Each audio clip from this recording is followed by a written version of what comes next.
Por si las moscas, hoy hablaremos de 1994, no solamente el año, sino también un documental que se estrenó hace un par de semanas en Netflix, que hace un recuento de la crisis política y se centra en la figura trágica de Luis Donaldo Colosio.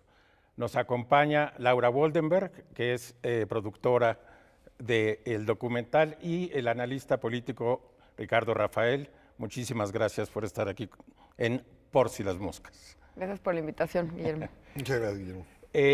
Yo quería comenzar diciendo que el documental tiene dos atributos que me gustan mucho. Uno es una enorme cantidad de fuentes y el segundo es un trabajo de archivo que es muy notable.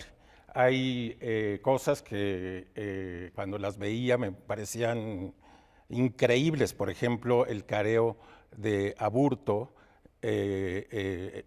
cuando recién lo llevan a la Procuraduría de Tijuana, y entre otras cosas que es material fílmico que no habíamos visto, otras cosas las conocíamos, y en tercer lugar vimos a jóvenes, a muchos hombres que ahora los vemos viejos en la arena pública. Laura, ¿cómo se concibió y se creó este documental? Pues desde hace mucho tiempo del otro productor que es Bernardo Loyola, y yo llevábamos hablando como de cómo hacer un documental sobre uno de los años que nos marcó a nuestra generación. Y sentíamos que ese año era muy importante narrarlo, también personas que lo vivieron, pero desde, pues yo tenía 8 años, ¿no? En ese año, pero me marcó y siempre crecí con él, ¿no?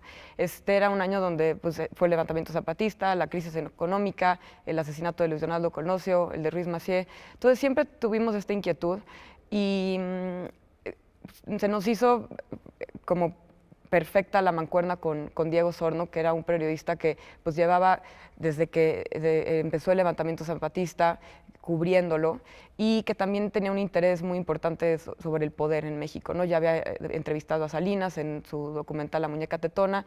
Entonces nos pusimos ahora sí que a conspirar este proyecto hace un par de años, y pues pensamos que para Netflix era pues perfecto, ¿no? También coincidía con el aniversario 25, y pues nada, hace 2 años empezó a formar esta idea y fue una producción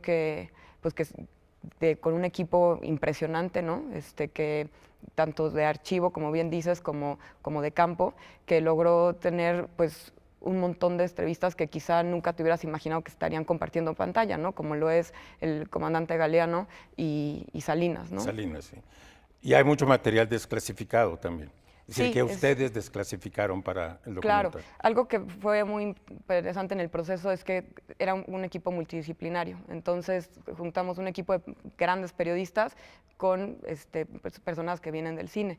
Y este equipo de periodistas pues, se dedicó a desclasificar material que pueden encontrar en el episodio 3 y en el 4, justo el de los careos a Aburto, y prácticamente todo el material de Lomas Taurinas.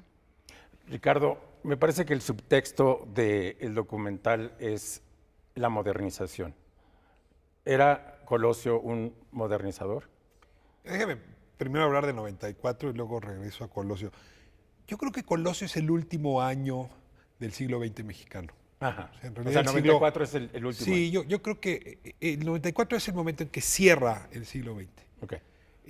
Cierra en su lógica, en sus expectativas y abre hacia el siglo XXI. Es el año donde nos declaramos abiertamente globales, ¿no? Y el Tratado de Libre Comercio estaba allí. Pero al mismo tiempo es el año donde denunciamos las derrotas de nuestro siglo XX con respecto a la desigualdad y la pobreza, y es el surgimiento del movimiento zapatista. Y es el año donde nos damos cuenta que el sistema político está agotado y que hay que inventar otro. No sé si ya lo inventamos, pero ahí nos dimos cuenta y tomamos plena conciencia. Y todo esto ocurre en medio de tragedias. O sea, del levantamiento zapatista, pero desde luego de la muerte de Colosio, de una polarización social, se acuerdan el famoso choque de trenes. Y en ese sentido, no me sorprende que esté siendo tan exitoso este documental, porque sí logra reflejar la importancia. Ahora, en esa lógica, yo tengo la misma pregunta que tú. Ajá. ¿Es Luis Donaldo Colosio este personaje Que iba a transformar. que iba a transformar? Es decir, y la verdad, veía las declaraciones de sus amigos, de sus colaboradores, algunas de las entrevistas que le hicieron, y casi me convencen o casi me responde una pregunta que llevo cargando conmigo mucho tiempo. Que no fue presidente, es el hombre del hubiera. Ajá. Y en ese sentido, revisar su papel como secretario de Desarrollo Social, revisar su papel como presidente del PRI, revisar su papel antes como empleado de Manuel Camacho o de Carlos Salinas, no me lleva a la convicción de que ese era el transformador de México. Era el Luther King que se murió antes de tiempo, John F. Kennedy que mataron. A ver, John F. Kennedy fue presidente 4 años, ¿no? Luther King levantó un movimiento y ahí es donde me confunde un poco. Sin embargo, hay material que está en el documental que diría sí apunta en ese argumento, y creo que Diego Enrique está convencido de eso. O sea, no tengo duda que el director, digamos, del esfuerzo periodístico está convencido de que era el modernizador, sí. Yo creo que en el documental sin duda se habla de Colosio como uno de los personajes principales, ¿no? Pero también mostramos un personaje complejo con contradicciones, ¿no? Él estuvo pues en la campaña de Salinas en el 88, en una de las elecciones más cuestionadas, y en toda la pugna del PRI, ¿no? Donde está en medio de los dinosaurios y los renovadores. Entonces sí intentamos ahí también reflejar a un personaje que no era un radical, sino que alguien que quería cambiar desde adentro el PRI, pero con estas contradicciones donde también estuvo en un PRI viejo, participando en una de las elecciones más cuestionadas. Entonces, si bien acaba su historia trágica y lo matan, intentamos a lo largo desde el 88 hasta el 94 retratar pues la trayectoria de este personaje, no nada más, o sea, justo con estos pues claroscuros, ¿no? Laura, vamos a una pausa y regreso contigo.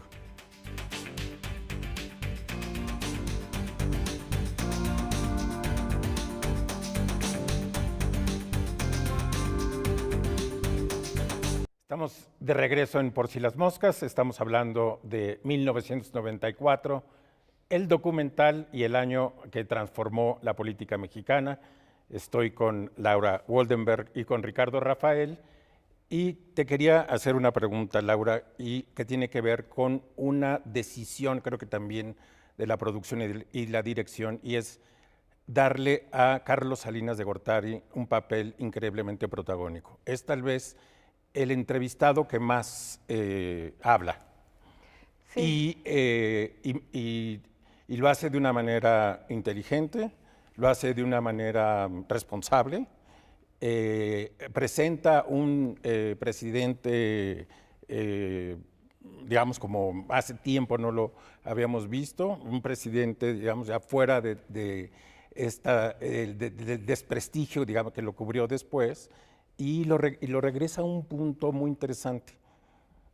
Pues para nosotros era clave, si el documental es 1994, para nosotros era clave tener el testimonio de Salinas, ¿no? Al final de cuentas, este es un documental que mira al poder, y la decisión y parte del punto de vista del documental es poder hablar con los tomadores de decisiones de aquel año, ¿no? Y sin duda Salinas es el protagonista de ese año.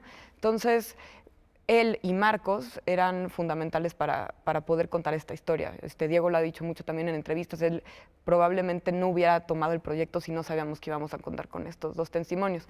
Si bien Salinas sale mucho en el documental, también buscamos hacer un documental coral donde hubiera una yuxtaposición de ideas, donde puedas observar un tema con diferentes perspectivas, ¿no? En el caso de la crisis económica hay como un debate, ¿no?, entre Serrapuche y Salinas. En el caso del EZLN, pues tienes a Moisés, a Marcos y a Salinas dialogando. Entonces, a nosotros nos parecía que eso era lo más enriquecedor para el documental, más allá de nosotros querer plasmar una visión, era pues poner a todos los que tomaron exactamente, y dialogar, ¿no? Y que el espectador pueda sacar sus propias conclusiones. O sea, pero con todo llama la atención la figura de Salinas en el documental. ¿Tú qué piensas, Ricardo? Yo creo que cuando uno empieza a hacer una investigación de ese tipo, tú no sabes con qué te vas a topar. Si lo máximo que podían saber es que tenían la entrevista con Salinas. Ajá. Y creo que Salinas, lo dices tú muy bien, se esmeró. en sí, tener claro. una de las mejores representaciones públicas que ha tenido desde Sí que dejó la presidencia. Y en ese sentido el trabajo periodístico no puede omitir esa representación.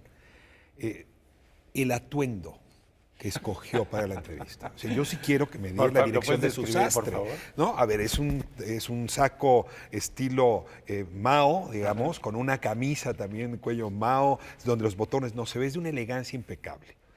Carlos Salinas de Gortari tiene una obsesión que se refleja en este documental. A mí me tocó entrevistarlo hace un par de años. Y una de las preguntas que yo le hacía, si no se sentía injustamente tratado por la historia. Digo, había sido el gran transformador de México, digamos, todo ese México que cierra el siglo XX y abre el XXI, que hacía una referencia. Él es parteaguas. Y su respuesta me pareció clave, y ahora que veía el documental la recordaba. Me dijo que Dante se tardó 1000 años en hacerle justicia a Julio César, así es que su memoria podía esperar todo ese tiempo. Él está construyendo no la memoria que Laura, que tú y yo tenemos de Carlos Salinas, sino la memoria que él espera que se tenga a lo largo del tiempo en los libros de historia. Y creo que esta entrevista, con franqueza y habiéndolo entrevistado en otros momentos, es la mejor que le he escuchado. Entonces, ¿cómo ibas a desperdiciar ese material en el documental? O sea, creo que el documental tenía que hacerle justicia a ese material que entre otros lo hace muy, muy valioso. Ahora, otra cosa es que Salinas también en el documental tiene una curva donde empieza pues como la persona que iba a cambiar México, ¿no? Con el Tratado de Libre Comercio, Claro, y y acaba termina en un ayuno, en una ayuno. huelga de hambre en Totalmente. Monterrey, ¿no? Entonces, sí que tiene una curva muy interesante y la propia Carmen Aristegui lo dice al cierre de su personaje, ¿no? Es una de las personas pues más controversiales de México, ¿no? Y pues en buena parte también uno de los villanos, ¿no? Y entonces Salinas sin duda es una persona súper inteligente. Nosotros obviamente nos leímos el libro sobre su sexenio y la entrevista es un reflejo de ese libro. O sea, lo ha estudiado ese año, lo ha pensado durante años, lo reflejó en su libro y lo repitió en el documental. Sí, eso es muy, muy interesante. Hay otra cosa de la que quisiera hablar también en el programa y es el juicio sobre que nos hacemos cada uno de nosotros sobre el asesinato. ¿Complot o asesino solitario? Pues al final el documental no toma postura, termina con Durazo diciendo estoy seguro que hubo algo fraguado desde el poder y entrevistan a todos los fiscales especiales que hubo sobre el asunto, en donde hablan del asesino solitario. Pero, ¿qué piensa, Ricardo? Mira, yo creo que lo que el documental refleja muy bien es lo que ha pasado con estas grandes investigaciones criminales en nuestro país. Casi todas las relevantes no tenemos respuesta. Exactamente. Y no tenemos respuesta porque el gobierno, la autoridad, se encarga de destruir todas las pruebas disponibles para llegar a la verdad. Ajá. ¿Qué pasó con la investigación que hizo Bermúdez allá? ¿Qué pasó con los distintos fiscales? ¿Qué pasó con el careo? Tú te empiezas a dar cuenta cómo hay un aparato que destruye la evidencia que permitiría llegar a la verdad.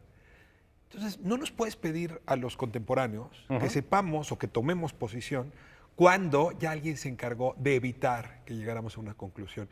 Y en ese sentido, el respeto que tiene con la evidencia el documental me parece lo más sensato periodísticamente y lo único posible sin caer en el argumento panfletario que hemos visto en otros productos que por cierto también Netflix ha transmitido. Ha transmitido, ¿no? Sí. O sea, me refiero a la serie Colosio concretamente, ¿no? Y eso se parece mucho, en efecto, a lo que sucede hoy, ¿no? Seguimos teniendo un sistema de justicia Pero fíjate, muy no parecido. podemos saber qué pasó en 68.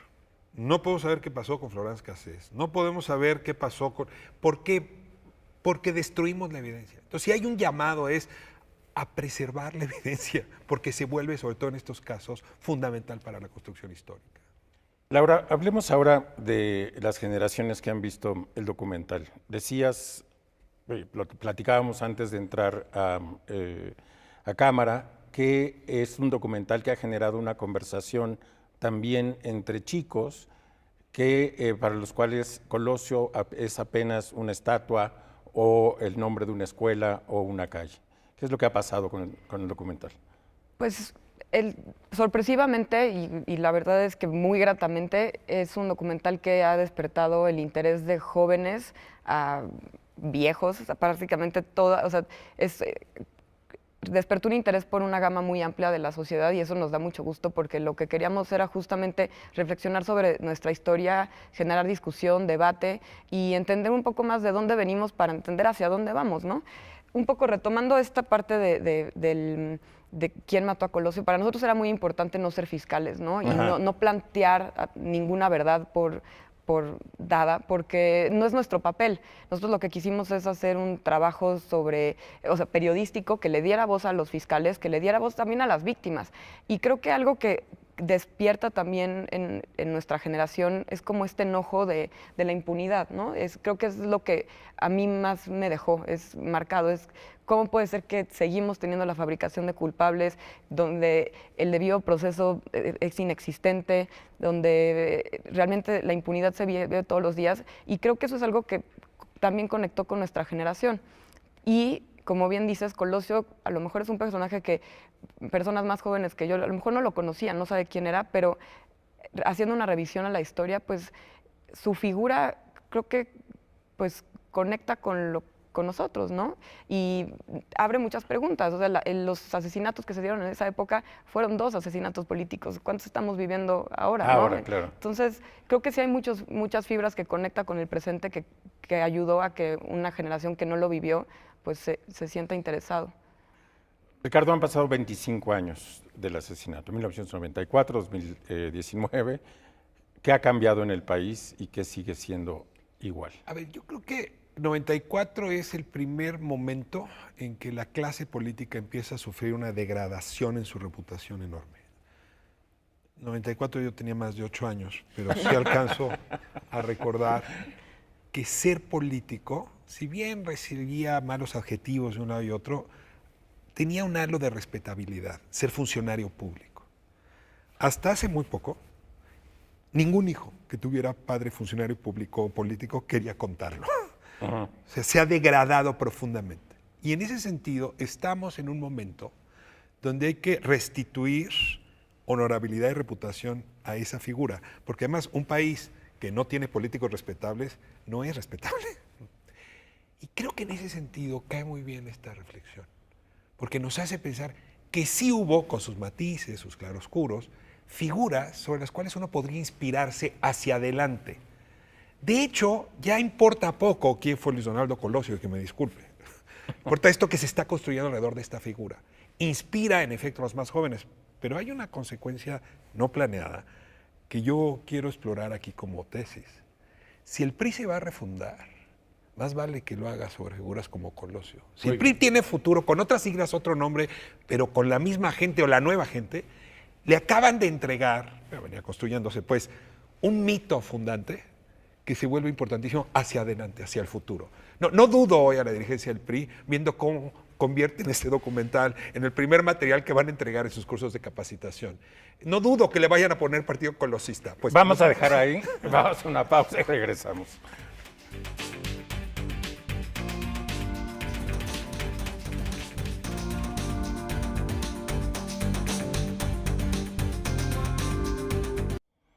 Estamos de regreso en Por si las moscas. Ricardo acaba de enviarle un mensaje al PRI. Espero que Claudia Ruiz Massieu vea este programa, porque en efecto el mito fundacional de Colosio puede ser algo de lo cual puede abrevar el partido en su refundación. Pero hay otro fenómeno que también se puede ver en el documental, y es que muchos de los personajes que aparecen ahí ahora son parte del gobierno, son miembros prominentes del gabinete y forman parte de Morena. Entonces, exacto, así ¿qué pasó? Claro, así como dices que quizá Colosio pueda inspirar o que el PRI se tiene que reinventar, también es importante voltear a ver qué pasó con esos políticos de aquella época y dónde están ahora, ¿no? Tienes a la figura de Durazo, tienes a la de Marcelo Ebrard, que en su momento estaban, pues, en el PRI y ahora pues están tomando las decisiones más Manuel importantes Camacho, del país. sin duda, hubiera estado en el Que gabinete. hay algo que el documental exhibe muy bien, y es que el salinato o el salinismo era en realidad una plataforma, un portaaviones con corrientes muy distintas. Ajá. Y que en efecto hay una parte del salinismo que despegó hacia el vuelo de la democratización y que hoy está presente. A ver, hace un momento se me fue el argumento, lo quiero poner ahora.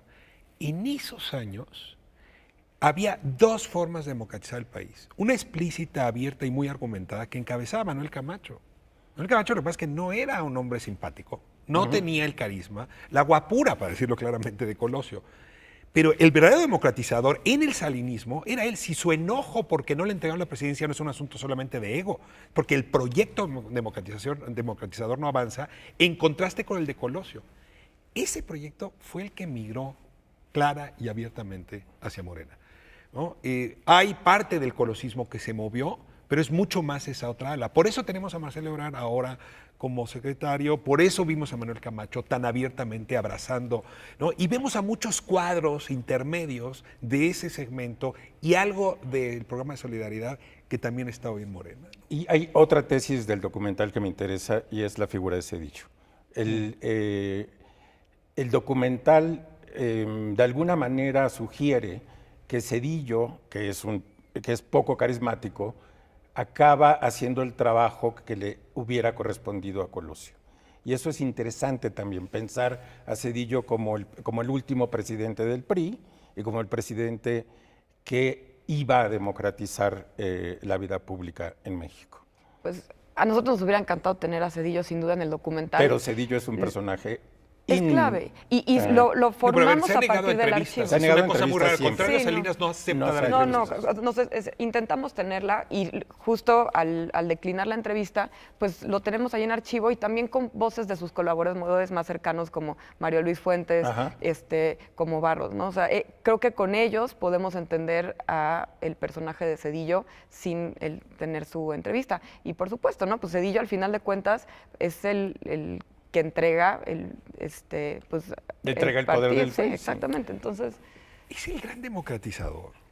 Me estás La historia, no, lo afirmo. Lo afirmas. La historia le tendrá que hacer justicia a Zedillo, Ernesto sí. Zedillo. Sí, estoy de acuerdo. Es el que metió a su gabinete cuadros que no eran priistas, justamente para garantizar la pluralidad. Ajá. Es el que le dio autonomía a varios de los organismos que hoy constituyen la democracia moderna, aunque la queramos desbarrancar. Es el que rompió en más de un sentido con la nomenclatura. Pero no, tenía ese defecto. No era carismático. Él no hubiera llegado a la presidencia si no hubiera sido la Si no hubiera sido por esta vuelta. Pero sí creo que el documental, aunque no está Zedillo tan expuesto como Salinas por este argumento que ya se daba, sí alcanza a colocar al zedillismo en un muy buen lugar. Y ahí es donde de pronto tú terminas viendo pues un Colosio relevante, un Salinas relevante, pero creo que ahí está el siguiente documental. Exacto, Que la es el figura 2000. de Zedillo. Y es el 2000. Sí. Es Zedillo hacia el 2000. Me parece que nos falta una buena biografía de Zedillo. ojalá pudiéramos contar con su testimonio. Exacto, con su pronto. testimonio, Sí. caray.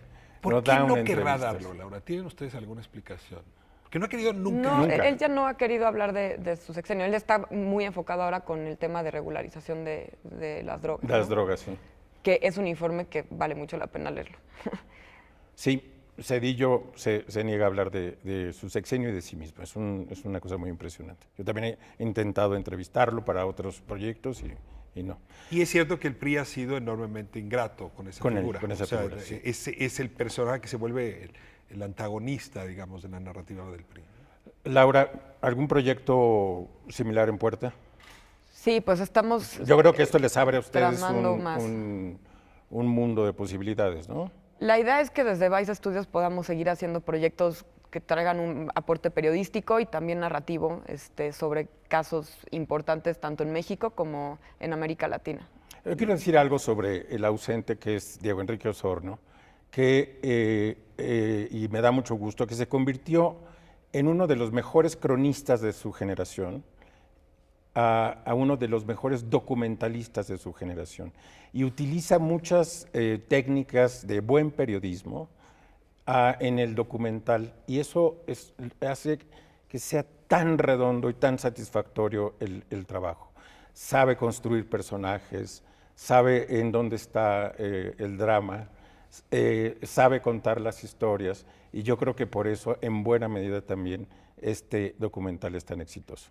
Sin duda. El documental tiene que ser entretenido, emocionante, informativo, ¿no? Porque si nada más lo pones en la balanza de lo informativo, pues entonces se vuelve una clase de historia, ¿no? Y si nada más lo pones en la parte de entretenimiento, pues entonces no cumple con el documental, ¿no? Entonces tiene que tener ese balance, y Diego justamente encontró la fórmula perfecta, y por eso la importancia de tener estos equipos multidisciplinarios de periodistas y cineastas. Claro. Yo sí me permito decir que celebro el éxito en más de un sentido. Desde luego por el contenido, por el trabajo que hicieron ustedes, como decías, por cómo hace lucir el trabajo de Diego Enrique, pero sobre todo porque hacia adelante le está abriendo camino a muchos otros colegas. O sea, sí, el periodismo está en crisis porque los formatos digitales pues han reducido mucho los recursos, las capacidades, pero es que en realidad estamos pasando a otros formatos, ¿no? Estamos como dejando la Edad Media y pasando al Renacimiento, y eso está ocurriendo en el mundo entero. A ver, la cantidad de documental, el consumo de documental en el mundo ha crecido mucho, y yo creo que este documental será uno de los primeros que abrirá brecha para el trabajo que se va a hacer en ese mismo sentido en México. Es que celebrar, la verdad, enormemente. No, y el talento de documentalistas que hay en México es impresionante. Y no somos los primeros que hicimos documental, sin duda alguna. Ojalá esto también sirva para darle espacio a la gente que viene haciendo documental desde hace años y que tiene trabajos increíbles, ¿no? Y admirables. Pues muy bien. Con esto concluimos el programa. Les agradezco muchísimo su presencia en Por si las moscas. Felicidades, Guillermo, Gracias por la este programa. invitación.